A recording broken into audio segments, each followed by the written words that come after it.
एक मासूम लड़की की शादी 4 बड़े आदमियों से क्यों कर दी गई? वह जालिम उस लड़की के साथ ऐसी दरगी करते रहे कि जिसको देखकर हर किसी की रूह तक कांप गई। आज की यह कहानी सुनकर आपकी आंखों से आंसू जरूर बरसेंगे। ये एक मासूम लड़की के ऊपर बीती दुख भरी कहानी है। इस कहानी को एंड तक जरूर देखें। जिस लड़की के ऊपर यह जुल्म हुआ है, उस लड़की की उम्र 18 साल थी। वो लड़की रोती हुई लड़खड़ा हुई सुल्तान के दरबार में आई। उस बादशाह का दरबार लगा हुआ था। वह बादशाह सब फरियादियों की फरियाद सुन रहा था और वह लड़की रोने लगी।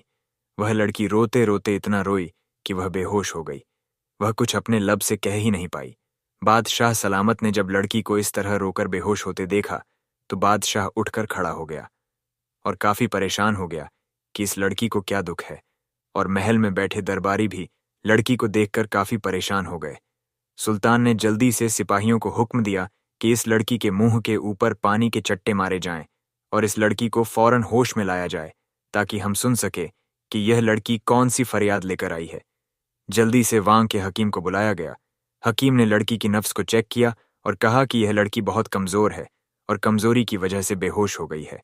उसके थोड़ी देर बाद जब वह लड़की होश में आई तो वो लड़की दोबारा रोने लगी। बादशाह सलामत लड़की के सर के ऊपर हाथ रखकर कहने लगे कि बेटी, तुम घबराओ नहीं। तुम इस वक्त मेरे महल में खड़ी हो। बताओ, तुम्हें कौन सी परेशानी है? बादशाह सलामत ने उस लड़की को एक कुर्सी पर बिठा दिया और मुलाजमत कीने ने पानी पिया और फिर बादशाह सलामत से कहने लगी कि बादशाह सलामत, मैं आपके पास अपनी दुख भरी कहानी लेकर आई हूं। वह मासूम लड़की रोते हुए कहने लगी कि ए बादशाह सलामत, मेरी जान खतरे में है, मुझे बचा लीजिए, वरना वह लोग मुझे नोच नोच कर खा जाएंगे। मैं कितने ही अरसे से अपने ऊपर होने वाला जुल्म सह रही हूं। वो लड़की सब लोगों के हजू में बैठी होती है। सभी लोग खामोश होकर उस लड़की की कहानी जानना चाहते थे कि आखिर इस लड़की के साथ क्या मामला पेश आया है। बादशाह सलामत ने उस लड़की के सर के ऊपर हाथ रखा और कहा कि बेटी, अपनी कहानी तफसील से बताओ। हमें बताओ कि तुम्हारे साथ क्या मामला पेश आया है। वह लड़की अपनी दर्द भरी कहानी सुनाने लगी कि ए बादशाह सलामत, मेरी उम्र उस वक्त 10 साल थी जब मेरे माँ बाप इकट्ठे साथ रहते थे। मेरी माँ अक्सर रोती रहती और मुझे कहती कि तुम्हारा बाप शराबी है, मुझे गालियां देता है, मुझे मारता है, तुम्हारा बाप अच्छा नहीं है। मैं उस वक्त छोटी थी, इन बातों को समझ नहीं सकती थी। मेरे माँ बाप रोज ही लड़ाई करते थे। एक मर्तबा ऐसा हुआ, इतनी लड़ाई बढ़ गई कि मेरे बाप ने मेरी माँ को साफ लफ्जों में 3 बार तलाक दे दी और मेरी माँ को तलाक हो गई। उसके बाद मुझे मेरी माँ कहने लगी कि बेटा, अब मैं यहाँ नहीं रह सकती, तुम्हारे बाप ने मुझे तलाक दे दी है, आओ हम कहीं और चलते हैं। मेरी माँ मुझे लेकर वहां से चली आई। मैं अपनी माँ को रोकर कहने लगी कि अम्मी, मुझे आपके और अब्बा जान के साथ, दोनों के साथ रहना है।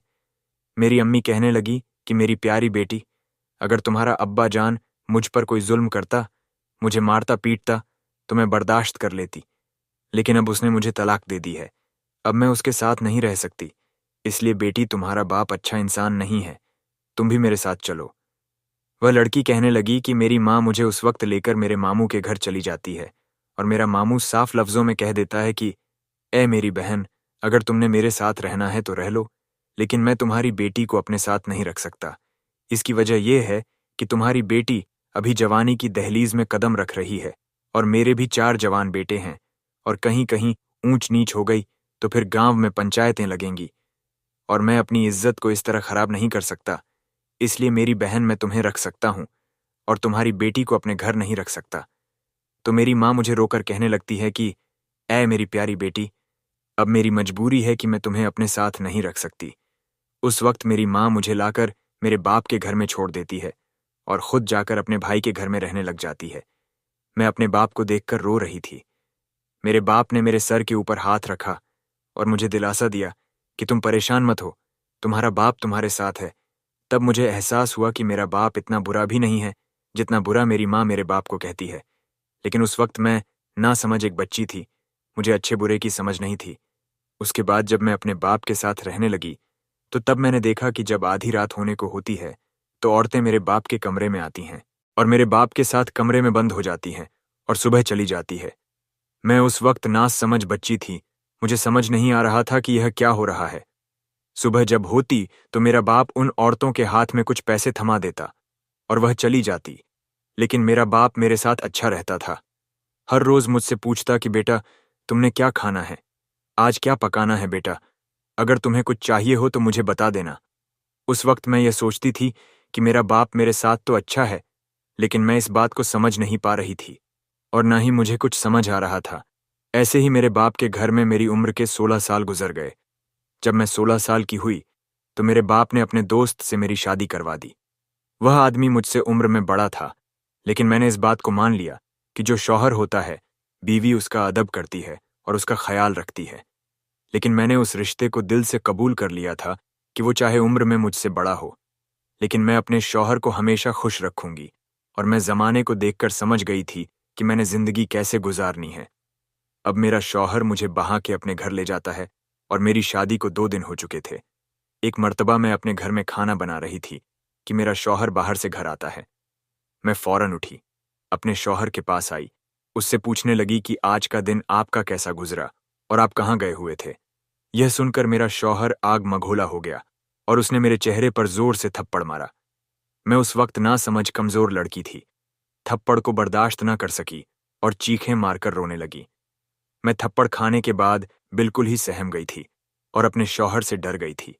मेरा शौहर मुझसे कहने लगा कि तुम्हारी इतनी हिम्मत हो गई कि तू मुझसे पूछे कि मैं कहाँ गया था।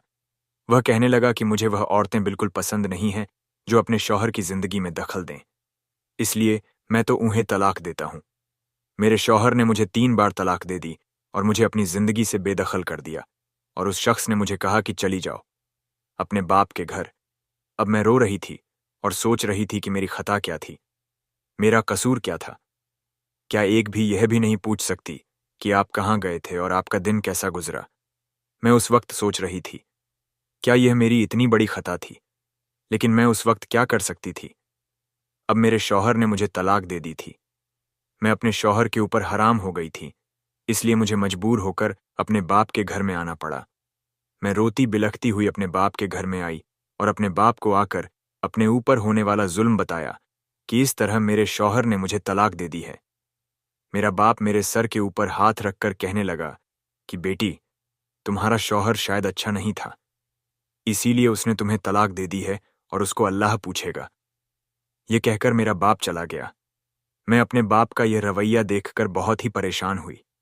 मैं सोचने पर मजबूर हो गई कि मेरे बाप को इतनी भी जरूरत नहीं थी कि उस शख्स से जाकर पूछता कि हाँ भाई, तूने मेरी बेटी को तलाक क्यों दी है?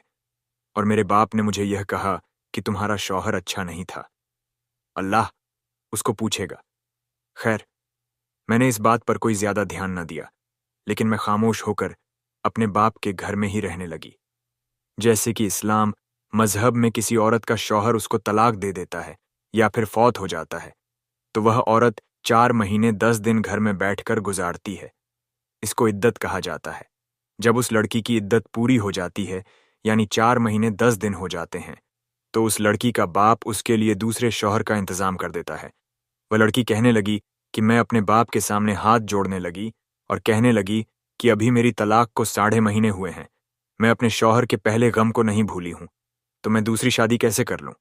लेकिन मेरे बाप ने मेरी एक भी बात नहीं सुनी और मुझे कहने लगा कि सारे शौहर एक जैसे नहीं होते, तुम इसके साथ खुश रहोगी। यह कहकर मेरे बाप ने मेरी दूसरी शादी करवा दी। दूसरे शौहर के साथ मैं रुखसत होकर उसके घर चली गई। उस शौहर ने मुझे 3 दिन अपने पास रखा और चौथे दिन तलाक दे दी। उसने भी बगैर किसी बात के मुझे तलाक दे दी। अब मेरे माथे पर 2 मर्तबा तलाक का ठप्पा लग चुका था। जब मैं अपने बाप के घर में आई तो मेरे बाप ने मेरी बात को अनसुना कर दिया और मैं फिर से इद्दत में बैठ गई। जब मेरी दूसरी तलाक के 4 महीने 10 दिन इद्दत के गुजर गए, तो मेरे बाप ने मुझे कहा कि मैं तुम्हारी तीसरी शादी कर रहा हूं, तुम्हें अपना घर बसाना चाहिए। मैं अपने ऊपर होने वाला जुल्म बहुत बर्दाश्त कर रही थी। अपने बाप के सामने हाथ जोड़ने लगी कि ऐ मेरे बाप, मुझे माफ करो और मेरी जान इन लोगों से बचा लो, मेरी शादी मत करो, मैं ये जुल्म बर्दाश्त नहीं कर। आप मेरी शादी बार बार क्यों करवा देते हैं? अगर मैं आपके ऊपर बोझ हो गई हूं तो आप मुझे किसी यतीम खाने में छोड़ दें, लेकिन बाबा खुदारा, मेरे ऊपर ऐसा जुल्म मत करो, ऐसा शादी वाला जुल्म मत करो कि लोग मुझे शादी करके ब्याह के अपने घर ले जाते हैं, 2-3 दिन मुझे नोच है और फिर मुझे तलाक दे देते हैं। अगर इस आदमी ने भी मेरे साथ ऐसा किया, मेरे साथ 2 दिन रहा, मुझे तलाक दे दी, तो फिर मैं क्या करूंगी? मेरी जिंदगी बर्बाद मत करें। मेरा बाप मुझे गुस्से से डांट कर कहने लगा कि शादी तो तुम्हें करनी ही पड़ेगी, वरना तुम्हारे साथ अच्छा नहीं होगा। मैं अपने बाप के ऐसे नफरत भरे जवाब सुनकर खामोश हो गई। मैं और कर भी क्या सकती थी? मेरे बाप ने मुझे तीसरे आदमी के साथ ब्याह दिया और मैं शादी करके उस तीसरे शख्स के घर चली गई। लेकिन वह तीसरा आदमी तो उन दोनों आदमियों से भी बदतर था। मैं यह सोचने पर हैरान थी कि जिससे मेरी शादी हो रही थी, वह पहले वाले शख्स से भी ज्यादा बदतर होता था। वह तीसरा आदमी बहुत ही जालिम था और मुझसे उम्र में भी काफी बड़ा था। छोटी छोटी बातों पर मुझे मारता, इतना मारता कि मेरे नाक और मुंह से खून बहने लग जाता।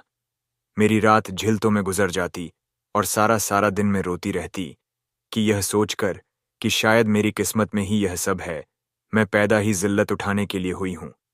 मेरा तीसरा शौहर इतना जल्लाद था कि मेरे 2 पहले शौहर का नाम ले लेकर हर वक्त मुझे तानी देता और मुझे कहता कि तुम्हारे पहले 2 शौहर ने तुम्हें कहां कहां हाथ लगाया आया था। फिर कोयले लेकर मेरे जिस्म को जला डालता। मैं चीख पुकार करती, उसके सामने हाथ जोड़कर मिन्नतें करती कि मेरे ऊपर इतना जुल्म मत करो, मैं इतना जुल्म बर्दाश्त नहीं कर सकती। लेकिन मैं जितना रोती, वह जालिम मुझ पर उतना ज्यादा जुल्म करता। ऐसे ही वह लड़की उस तीसरे शौहर के घर मैं दुख बर्दाश्त करती रही। फिर एक मर्तबा उसके तीसरे शौहर ने भी उसको 3 तलाक दे दी। अब उस मासूम लड़की के माथे पर 3 तलाकों का ठप्पा लग चुका था। वह लड़की भरे दरबार में बादशाह को अपनी कहानी सुनाते हुए बेहद रो रही थी और वहां पर बैठे उस लड़की की दुख भरी कहानी जो सुन रहे थे, उन सब लोगों की आंखों में से आंसू बह रहे थे। वह लड़की रोकर बादशाह सलामत को कहने लगी कि 3 तलाक हो चुकी थी। मुझे मेरे बाप का पता नहीं चला था। जब मैं अपने बाप के घर आकर बैठ गई, मेरा बाप मेरी चौथी शादी करवाना चाहता था, तब मेरे सामने सारी हकीकत खुल गई। मैं अपने बाप के सामने हाथ जोड़कर कहने लगी कि मुझे माफ कर दो और मेरी जान ऐसे लोगों के सामने जलील मत करवाओ। तब मेरा बाप कहने लगा कि मैंने तुम्हें इतने पैसे लगाकर जवान किया है, वह पैसे मैंने कहां से वसूल करने हैं? अगर तुम्हारी शादी नहीं करवाऊंगी तो वह पैसे मुझे कहां से मिलेंगे? जब चौथी बार मेरा बाप मेरी शादी एक बूढ़े शख्स से करवाने लगा, तो उस बूढ़े शख्स ने 3 थैलियों का भरा हुआ सामान मेरे बाप के हाथ में रख दिया। उस वक्त मुझे समझ में आया कि मेरे बाप ने पहली 3 शादियों के वक्त भी मेरी इज्जत का सौदा ही किया होगा।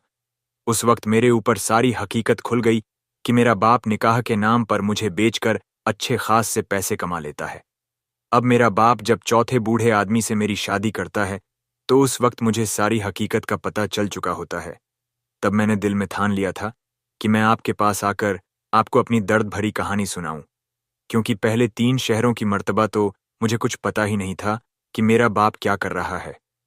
अब मुझे सब समझ आ चुकी थी और जब मेरे बाप ने मुझे चौथे बूढ़े शख्स के साथ साथ ब्याह दिया, तो वह उन तीनों से भी बदतर था। मुझ पर बहुत ज्यादा जुल्म सितम करता था, इतना जुल्म करता कि ना मैं मरती और ना मैं जीती, न मेरे ऊपर कोई सुकून का पल गुजरता। वह हर वक्त मेरे ऊपर ऐसे ही जुल्म करता। एक मर्तबा जब मेरी बर्दाश्त मुझे जवाब दे गई, तो मैं उसके सामने बोल पड़ी। जब बोल पड़ी तो उसने भी मुझे तलाक दे दी। उसने जब मुझे तलाक दे दी, मेरा हाथ पकड़ा और मुझे लाकर मेरे बाप के घर में छोड़ दिया। और अब मैं दोबारा अपने बाप के घर पर हूं। मेरा बाप निकाह के नाम पर मुझे बेच देता है, मेरी इज्जत का सौदा करता है। और अब मुझे समझ आ चुकी है। पहले मैं ना समझती, मुझे पता ही नहीं था कि मेरे साथ हो क्या रहा है, वरना मैं आपके पास पहले ही आ जाती। मैं अपने बाप के घर से अब छुपकर भागी हूं, अपने पैरों से चलती हुई, लड़खड़ा हुई आपके पास आई हूं। आप मेरी मदद कीजिए। वह लड़की रोकर कहने लगी कि अब तो मेरा बाप ऐसे करता है कि रोज किसी न किसी मर्द को घर पर बुला लेता है और मेरी इज्जत का सौदा करता है। मैं लुट गई हूं, बर्बाद हो गई हूं। ए सुल्तान, मेरी मदद कीजिए। सुल्तान ने जब उस लड़की की यह दर्द भरी कहानी, वह बादशाह आग में गोला हो गया और उस लड़की को कहने लगा कि बेटी, तुम फिक्र मत करो, हम तुम्हारी मदद जरूर करेंगे। सुल्तान उस लड़की को कहता है कि तुम अपने घर वापस चली जाओ, यानी अपने बाप के घर वापस चली जाओ, और वजीर को भी उस लड़की के साथ भेज देता है कि तुम इस लड़की के साथ छुप के चले जाओ। इस लड़की के बाप को पता नहीं चलना चाहिए। अब वह वजीर उस लड़की के साथ वापस घर में आ जाता है और जिस कमरे में वह लड़की रहती होती है उस कमरे में वह वजीर छुपकर खड़ा हो जाता है। बादशाह सलामत अपने घर के बाहर भी पहरेदार खड़े करवा दिए, लेकिन किसी को कुछ भी पता नहीं था और वजीर उस लड़की के कमरे में छुप गया। उस लड़की का बाप लड़की को आकर कहता है कि यह लो कपड़े और अच्छे से तैयार होकर बैठ जाओ। उसके कुछ देर बाद उस लड़की के कमरे में एक आदमी आता है जो लड़की के साथ जबरदस्ती करने की कोशिश करता है। इतने में ही वह वजीर बाहर आ जाता है। जब उस वजीर को वह आदमी देखता है तो चौंक जाता है, कहता है कि तुम कौन हो। वजीर अपना खंजर निकालकर उस आदमी के पांव के ऊपर मारता है, जिससे लड़की के कमरे से अचानक एक चीख सुनाई देती है, जिसे सुनकर लड़की का बाप और बाहर खड़े मुहाफिज तुरंत अंदर आ जाते हैं। अंदर का दृश्य देखकर लड़की का बाप हैरान रह जाता है, क्योंकि वह वजीर मौजूद होता है। मुहाफिज वजीर और लड़की के बाप को पकड़ लेते हैं और लड़की को लेकर बादशाह के दरबार में पेश करते हैं। दरबार में बादशाह उन सभी से सख्ती से सवाल करता है। लड़की का बाप अपने गुनाह कबूल करता है और बताता है कि उसने अपनी ही बेटी पर जुल्म किया और उसे उन जालिम शौहर के हवाले कर दिया जिन्होंने उसके साथ दरिंदगी की और बिना वजह उसे तलाक दे दी। बादशाह उन सभी गुनाहगारों को सख्त सजा सुनाता है। लड़की के बाप को शहर के बीचों बीच फांसी पर लटका दिया जाता है और औरतों को हुक्म दिया जाता है कि वे उस पर पत्थर बरसाए जब तक कि उसकी मौत ना हो जाए। लड़की के शौहर को कैद खाने में डाल दिया जाता है और उन्हें खाने पीने की कोई चीज नहीं दी जाती जब तक कि वे भूख और प्यास से दम न तोड़ दें। बादशाह लड़की को तसल्ली देते हुए कहता है, बेटी अगर तुम चाहो तो इस महल में रह सकती हो। तुम्हें किसी चीज की जरूरत हो तो हमें बताना, तुम्हारी मदद की जाएगी। लेकिन लड़की यह सब सुनकर अचानक बेहोश हो जाती है। शाही हकीम आते हैं और बादशाह से कहते हैं, इस लड़की ने बहुत अत्याचार झेला है, इसके जख्म बहुत गहरे हैं और इसका जिंदा बचना किसी चमत्कार से कम नहीं। सारी कोशिशों के बावजूद वह हकीम इस लड़की की जान नहीं बचा पाता, क्योंकि उसकी रूह परवाज कर जाती है। दरबार में मौजूद तमाम लोग बेहद परेशान और गमगीन हो जाते हैं। सब सोचते हैं कि इस लड़की ने अपने दिल में कितने दिख और जख्म छुपा रखे थे और उन्हीं जख्मों के साथ वह चल बसी। इस लड़की की कहानी यहीं पर खत्म हो जाती है। अगर आज के दौर की बात करें तो रोजाना खबरों में ऐसे वाक़त सुनने को मिलते हैं जिन्हें सुनकर इंसान का दिल दहल जाता है। कहीं न साल की बच्ची के साथ जुल्म हो रहा है तो कहीं 100 हज़ारों की तादाद में लोग हैं जिन्हें खबर सुनकर दिल दहल जाता है। साल की मासूम बच्ची के साथ ज्यादती की खबरें सामने आती हैं। कहीं किसी डॉक्टर को कत्ल कर दिया जाता है। दरगी और जुल्म आज भी उस दुनिया में मौजूद हैं और ऐसे जालिम लोगों को मासूम लड़कियों की इज्जत के साथ खेलते हुए जरा भी शर्म नहीं आती। यह कहानी पुराने जमाने की थी, लेकिन ऐसे वाकयात आज भी हमें सबक देने के लिए मौजूद हैं दोस्तों। उम्मीद करता हूं कि आज की कहानी से भी आपने जरूर कुछ ना कुछ सीखा होगा। हर बार की तरह यही गुजारिश करेंगे कि एक लाइक करके चैनल को सब्सक्राइब आप लोग जुड़े रहे और इसी तरह की सबक, अमोस और आगे वाली वीडियो आप लोगों को मिलती रहे। शुक्रिया।